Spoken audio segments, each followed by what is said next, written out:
Tame Damie, Top Cat here, and welcome back to the channel. Today's build we are bringing you is inspired by three factors.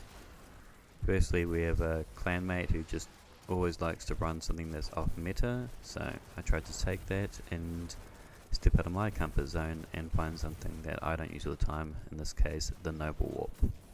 And after doing some damage tests with the Devouring Depths seasonal artifact mod, I found that the Noble Warp has the potential to be the highest DPS void super in the game.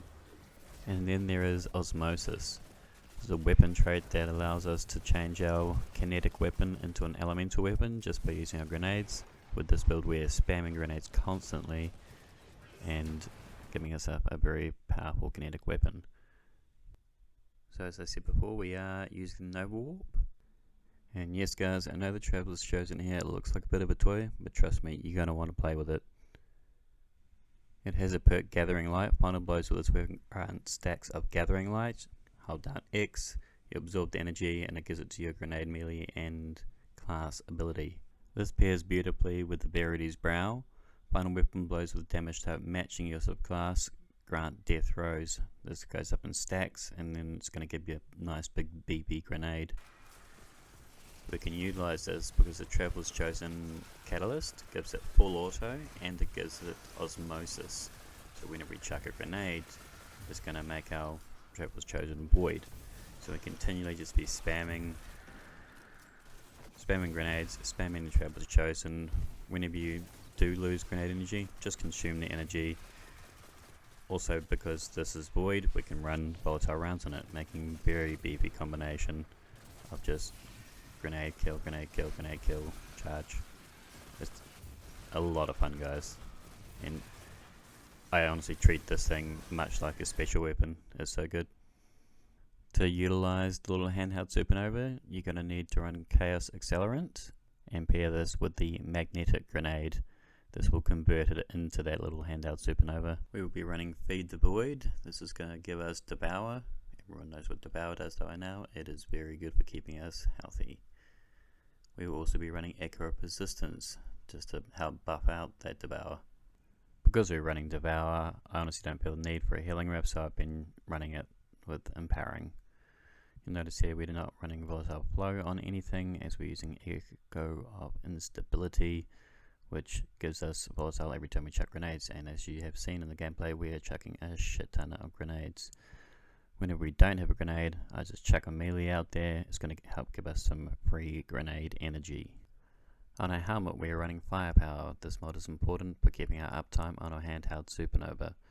The harmonic siphons aren't completely necessary. I'm running double primary, so I don't really have the need for ammo finders, so you can swap those out if you want. Elemental armaments will help us get more void wells, but we should have plenty from our grenades. This is kind of a placeholder. You can swap that out if you want. Please do me a favour to ignore the graphic. It is not meant to be grenade kickstart, it's meant to be melee kickstart, as grenade kickstart does not stack with firepower, and of course your champ mod of choice. As I said before, you can easily swap elemental out for any of these seasonal artifact mods. On our chest piece, it is very important you run the elemental charge, reserves and resistance as you see fit. On our legs we are going to be running Elemental Ordnance, Scavenger as required. I've just got one for my heavy as I am running double primary, and we are running Absolution as this will tie together with our Harmonic Siphon just to help us get more ability energy when we require it. On our class item we are rocking the Artifice Armor. You can get this from inside the Grasp of Avarice on the Master difficulty. This will give you an extra slot, and I think comes in handy for your class item helmet and gauntlets. This will allow us to run Overload Grenades, another firepower mod, and our Devouring Depths is going to give us an extra 30% DPS. Whilst we have Devour, we always have Devour to our super energy attacks.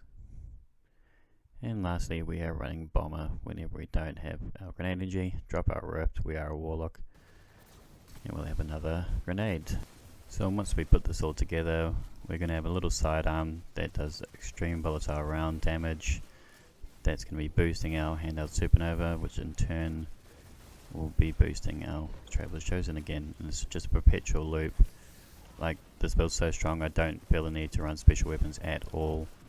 So it's a good little double primary build, and I would highly recommend giving it a go. It is truly fun. Anyway guys, that's the build for today. Hope you enjoyed. Chuck us a comment down below, and to be titled next time. What a tie. Bottom of everything, he's the most tip-top.